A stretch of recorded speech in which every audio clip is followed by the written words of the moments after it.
bacteria are going to precipitate and at some point loss from our body fluids. You cannot do anything with bacteria. That's just one example. That's the EG part. It's not the only thing. The second thing it can do, it can tag and help our immune system do a better job. You guys learned about phagocytes in general, right? About macrophages in the voice thread. These are part of what? Innate or adaptive? Innate or adaptive, guys? Innate, right? So think about this macrophage. This macrophage set, and now million bacteria came in. Some of them passed through the macrophage, and the macrophage started to have its breakfast, right? Swallowing them, and it's all great. But there are millions. Some of them escape. The antibodies, now what are they doing? They're going to bind to the bacteria, to the antigen, and bring the bacteria to the macrophage and say, you didn't finish your breakfast. We still have some for you. So they're going to help the innate immune system do a better job. Together with all of these, we deal really nicely with the pathogens. These are our antibodies. I'm going to show you one animation about clonal selection, and then I'll answer a question or two, and we'll continue about these things. The immune system can produce antibodies against millions of different antigens. B cells, which are constantly produced from lymphoid stem cells, are found in the blood and lymphoid tissues. Each B cell can synthesize only one of the millions of possible antibodies and displays this antibody on its surface.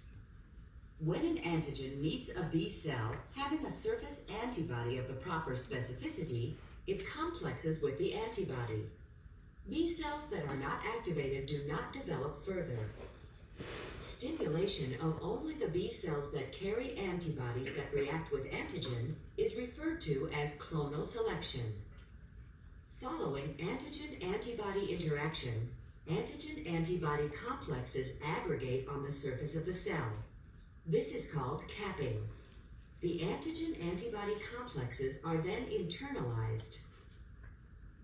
The activated B cell swells and begins to divide rapidly, producing a B cell clone. The B cells then differentiate into plasma cells and memory cells. Plasma cells produce the specific antibody that provoked its formation, whereas memory cells remain in circulation but do not produce antibodies.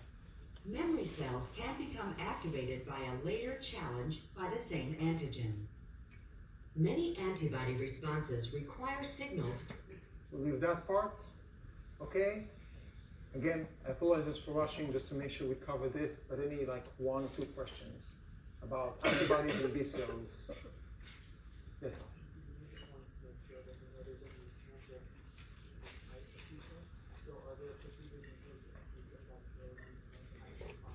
Wonderful question. I was just asking, okay, we just have a few of those, right? So just have a few of each type. How can we make it sure that whatever virus, bacteria, pathogen made it in, we'll see them, right? Are there any ways to do that? So I'm going to say just a couple of words, because we're not going to talk so much about the lymphatic system. This is the way our immune system is hosted in the lymphatic system. If you are a policeman and you want to find over-speeding drivers, what do? What's the best way? Are you going to drive on the road and look for over-speeding drivers? What do? We all make them, right, at some point. You trap, right? You make a trap, you hide. So many of our cells will run through the lymph and through the blood and look for something that is wrong. But you can also hide. That's what we have, for example, in our lymph nodes. So lymph nodes are just packed with lots and lots of small lymph vessels. And what you have is those cells are just waiting. Since everything that goes into the blood needs to go eventually through the lymph, right? At some point, the villain, right, is going to pass here. And when it's passing here, that over-speeding bacterium, right, boom, you catch it. When you catch it, you start the signals, and this is again part of the swelling and everything that we feel in our lymph nodes. That's the idea. So it's pretty amazing. It's a great question. We have so few of each of these, but we're still able to eventually find our bad guys. It happens. Any other question? Yes.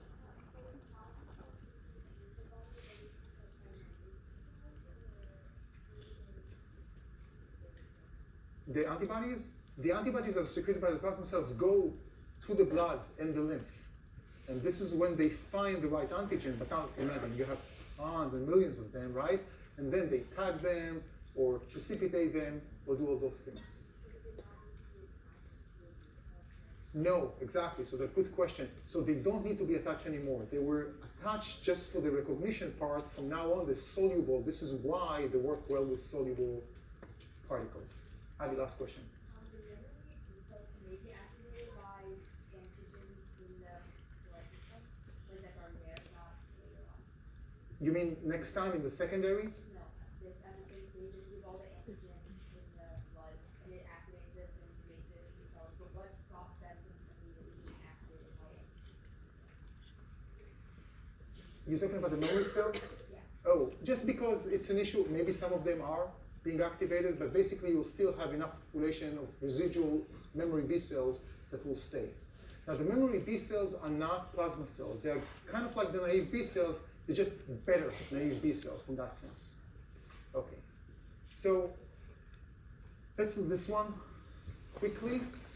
The membrane and perforated, that's not right. Well, what's wrong here, based on what we learned today? They don't perforate, right? They tag, they inactivate, they don't perforate. They don't inhibit transcription, that's not the way antibodies work. So we left between A and D. So they can inactivate proteins in general, but is that A or D and why? Most of you chose D. Just in physiology, yes, Miranda.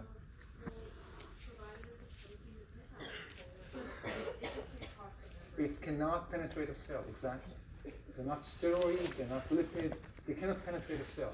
They are effective as long as the antigen is either soluble or maybe bound to something, okay, including the cell, including bacteria, but once it made it in, the virus, you can't do anything about it. Now, it doesn't mean that antibodies don't work against viruses, because there's a point where the viruses are in the lymph and in the interstitial fluids and in the blood. But once they made it to the cells, that virus is protected from our antibodies part. So we need a second arm. And that second arm is going to be the T cells, specifically the CTLs. They provide us with a cell-mediated immunity.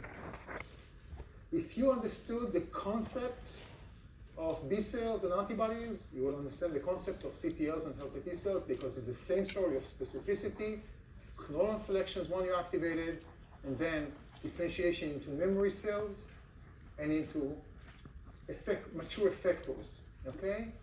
One common, I wouldn't say mistake, but one common lack of knowledge is because we talk so much about memory B cells, we tend to forget we do have memory CTLs.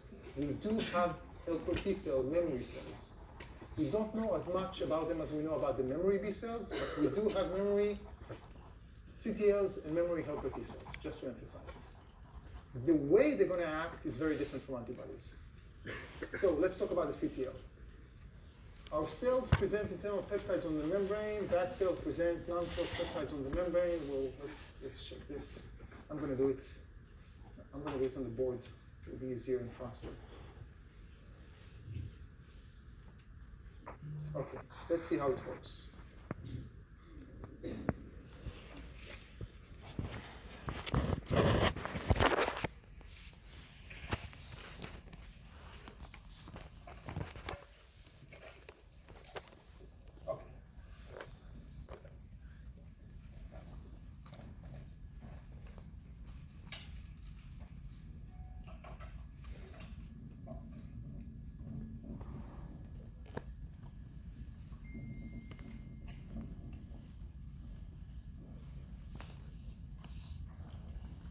Guys in the back, can we see that? Can we see this? Wonderful. This is any cell in our body. Any cell. Doesn't have to do with the immune system. A skin cell, a liver cell, any cell in your body. Okay? All our cells have proteins, right, that work. Some of them are in the membrane, some of them are in the nucleus, cytoplasm, and what have you. I'll just do this cell, and this cell. Sorry, this protein, and this protein. Sorry for the confusion. Okay? So, example for many proteins. Now, each and every one of our cells is expressing the proteins, all the proteins on the membrane. Now, it's not really the protein as a whole, it's just short parts, small parts of the proteins, short peptides, okay? In a way, each of our cell is telling the rest of the body, that's what I have inside. protein-wise. We good? So I'll draw here these shapes, but again, these are not the entire protein, just part of them, just so we can distinguish between these. So you have this arm, right? Think about my arm, and the marker here would be a protein or a peptide of the protein, and I'm the cell, I'm showing here's one, and here's another, right? Here's another protein. We good? Okay? In a way, this is my ID, basically. Microbiology 251, guys, how do we call the arm, the presenter? MHC, which one? Class, if it's any cell? I'm going to talk with Lori Kramer and tell them, come on. Anyone? One, wonderful. Okay. So these arms are called MHC class 1. I'll just write MHC 1. Major histocompatibility complex 1. You just need to remember MHC. Now, the important part about specificity. So there are different proteins, but all the MHC1 on this cell are the same arm, all the MHC1. All my cells, all Gilly Schemmer cells have the same MHC class 1. My skin cell has the same MHC class 1 as my liver cell. Do they show the same peptides? No, because these are different types of cells. They don't have necessarily the same protein. We good? Okay.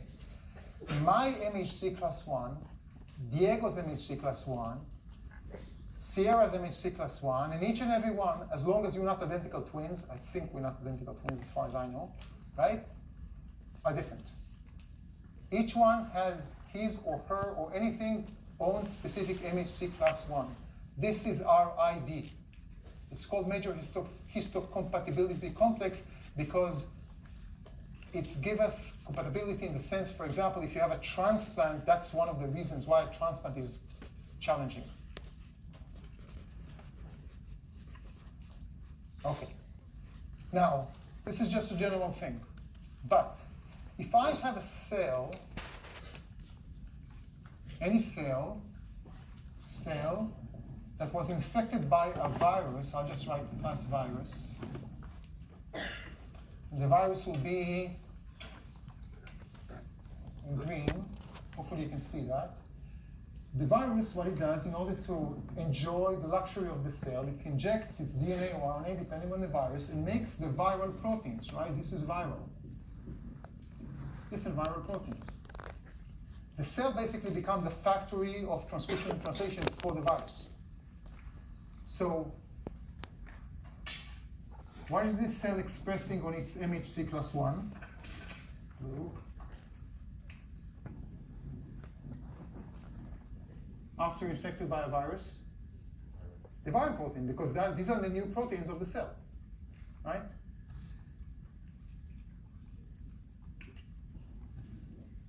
So we have a regular cell that expresses its own internal proteins, and we have an infected virus cell, or some cell that has gone awry, a cancer cell that starts to make proteins that are not found normally in regular cells, cancerous proteins, right?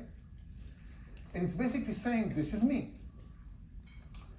The helper T cells are the ones that can recognize that this guy is not the regular guy, so we're going to kill it. The helper T cells will recognize they don't have antibodies, they have T cell receptor that will bind here to another receptor, never mind, and also to the MHC class, one to the MHC class 1 and one to the antigen if they have this specific one.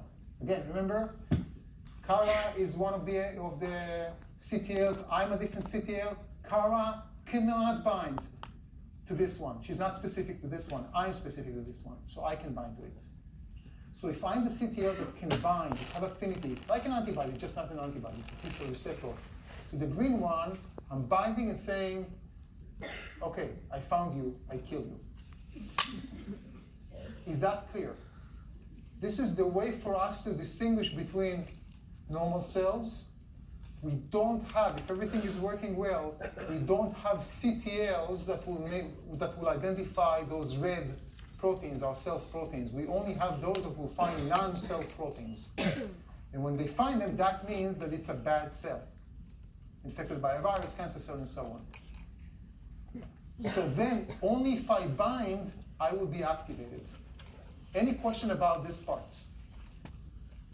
Yes? You said that the helper T cells bound in the... Not CTLs, it's all Okay. CTLs. I did not talk Okay. about helper T cells yet. Okay, thank you. Okay, just CTLs.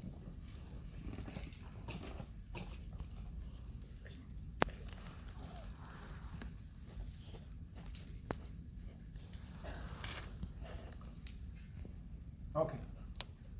So what happens as a result? Here is again a cell. Again, just the laser cell. I'll just say the purple cell. Okay, that's a CTL that binds to an infected cell, the one in brown. Let's say infected cell by a virus, showing those viral proteins. Only if this is the correct, right, specific CTL, it will bind to the specific antigen. Once it's bound, boom, it's being activated. There are some other cues, but we're not going to talk about them yet. What does it do? It's going to kill the cell. This one is not tagging, this is not playing any games. It's going to kill it. How is it going to kill it? There are different mechanisms. It's going to perforate by secreting perforin. It's a protein that makes holes in the membrane. By itself, this is bad, and the cell can be dying from that. Swell with water and everything. But just to make sure everything is okay, it actually sends granules filled with enzymes that will degrade proteins in that infected cell. So I'm making holes in your membrane, but just in case it's not enough, I'm also sending some killing machine, killing proteins that will degrade your proteins. That's your infected cell. I don't want you. And if this is not enough, I'm going to send to bind to receptors on you, and I'm going to send you a death signal. I am going to tell you commit suicide, or what we call as programmed cell death, apoptosis. So the CTL, if activated, and only if activated, of course, because think about what happens if it's doing that to all the cells. You don't want that, but only if activated, is perforating holes, putting some protein-degraded enzymes inside the cell, and starts a cascade of events that will make the cell kill itself, just to make sure we kill these cells. This is the cell-mediated immunity. Okay? Remind you, the CTL will bind to the peptide and kill the infected cell. Just like B cells, we have an arsenal of CTLs, each recognizing a specific target. We depend on what we have. In this case, it's not antibodies, but it's a specific T cell receptor. That's how we call it, T cell receptor. And you don't see it here in the slide. I just remind you, it's the same idea. After it's activated, clonal expansion or selection, memory cells, and effector cells, killing cells. That's how it looks like. This is a cancer cell, the big one. That's a CTL, and after the whole perforation treatment, just a dying cancer cell. When a virus infects a cell and synthesizes viral proteins, some of these proteins are degraded to peptide fragments.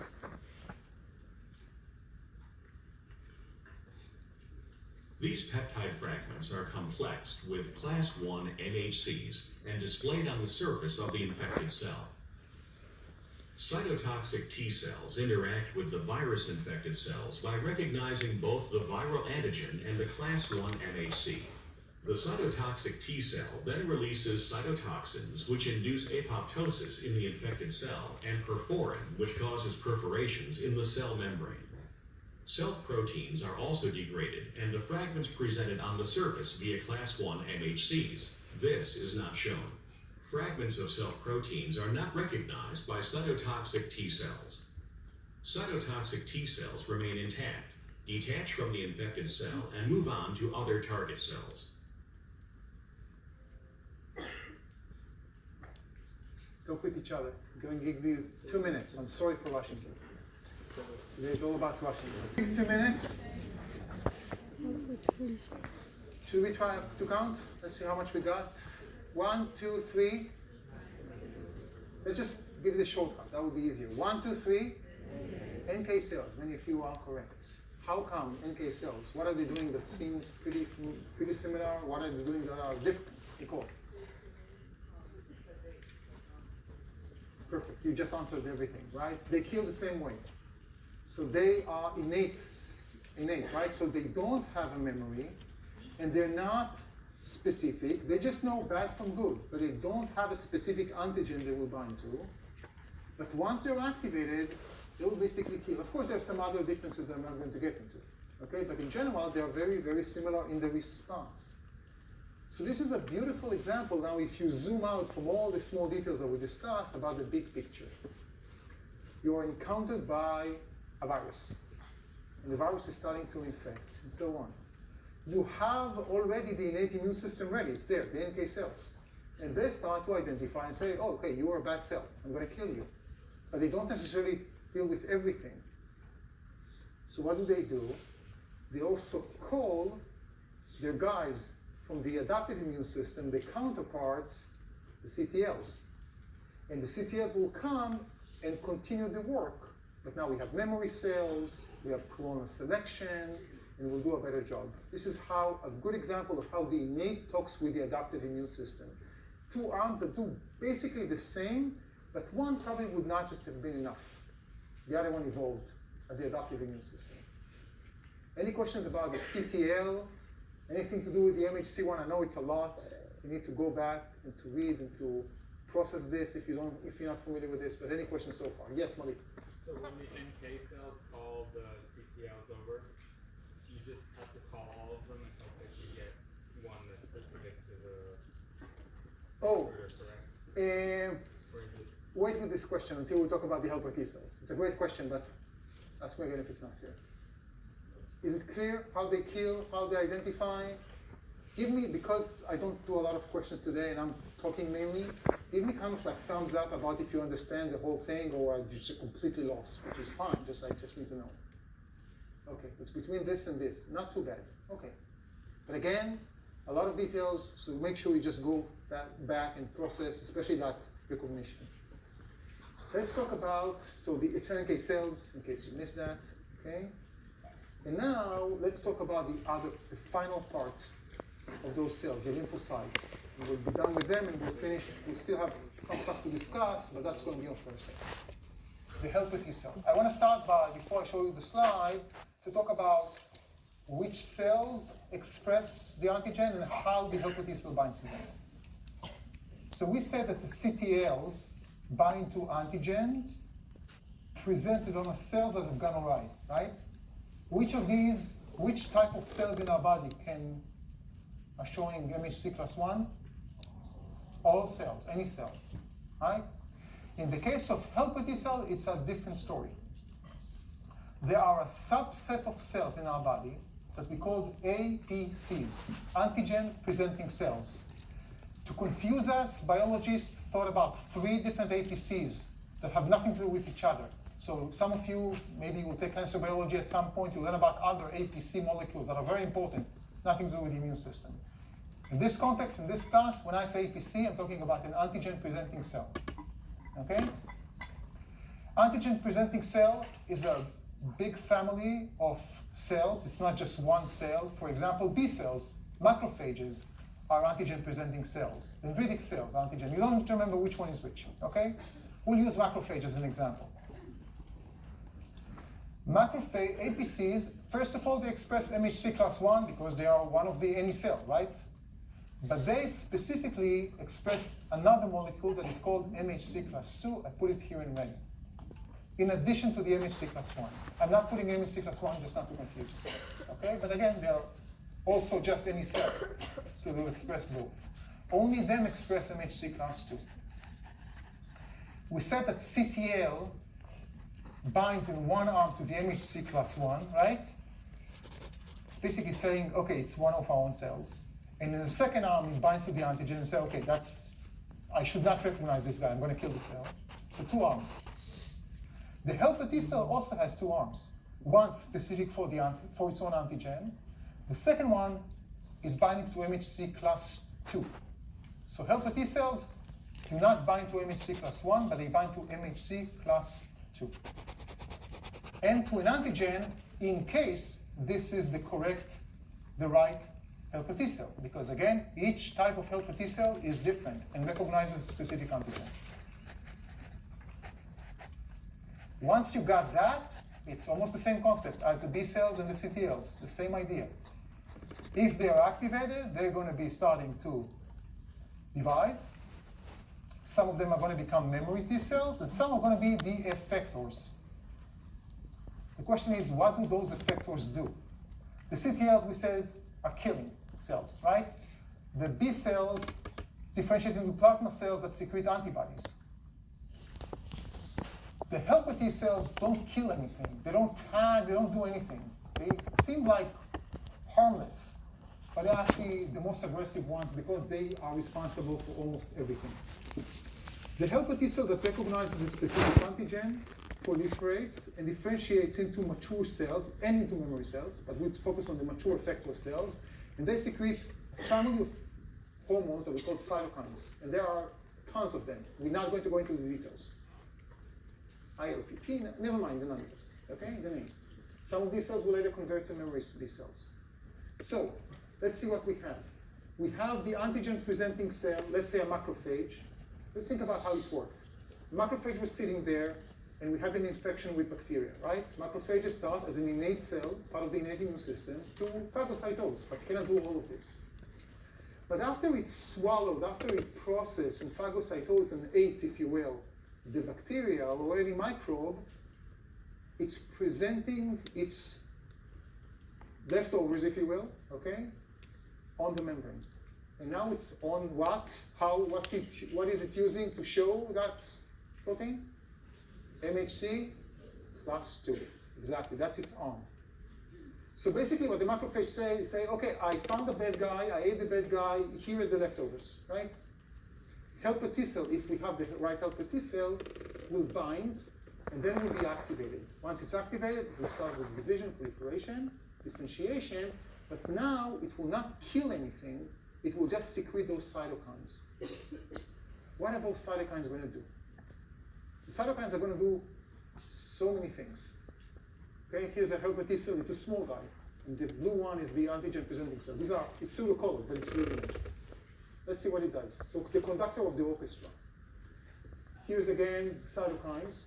They're going to do several things. First, they're going to help the innate immune system. They're going to make the macrophages, they're going to call more macrophages, and they're going to activate more. They're going to make them do a better job, the innate immune system. Remember, the innate immune system called the helper T cells. But now the helper T cell in return make the innate immune system work better. It will promote inflammation. Inflammation is part of what? Innate or adaptive? Innate, right? So it's going to promote all the factors in inflammation. By the way, I talked about inflammation. What you need to know for the exam are just the basic concept of inflammation. I don't need you to know each and every cell. That's not the issue here. But then the last part is the most important part of helper T cell, and this is why we have to cover them.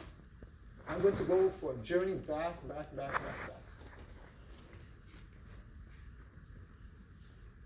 Okay, do you remember this diagram? Back in the days we talked about it? Remember, like 20, 30 minutes ago? That's the life of a B cell. And I told you that the B cell will be activated not by itself, it has to bind to an antigen. But I also told you that was a teaser that it has to get a second cue.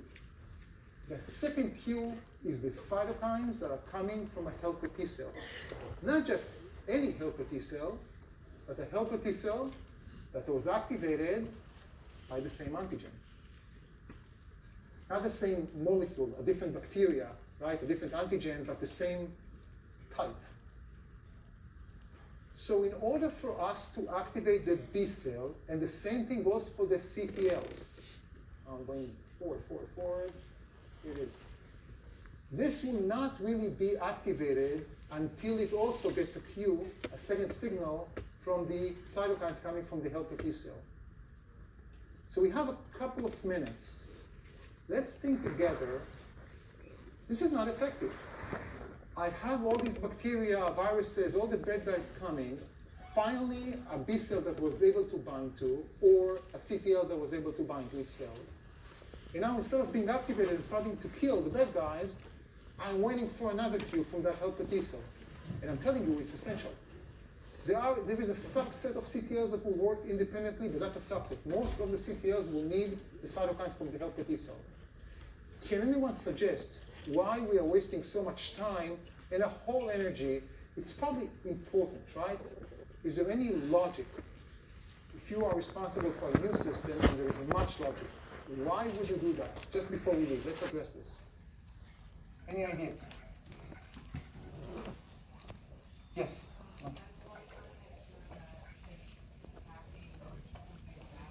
Perfect. Mistakes happens, right? Mistake happen. Shit happens. Please don't quote me on that one, right? We have mistakes in anything, right? In any assembly line. But the consequences, the ramifications of a mistake here, if this CTL is bound just because the conformation is kind of similar to one of our own antigens that is found in all our cells and is activated, it will start killing all our cells. So what do? We need two cues. One from this binding and the other one from a whole different cell binding separately to the antigen. You need to have two mistakes that are completely independent from each other, and that's hard to get, right? So it's in a way a proofreading system because the cost is just it's too costly to start to kill our cells. Diego, you can give me after I want to release, and again, we'll finish all this stuff on Thursday.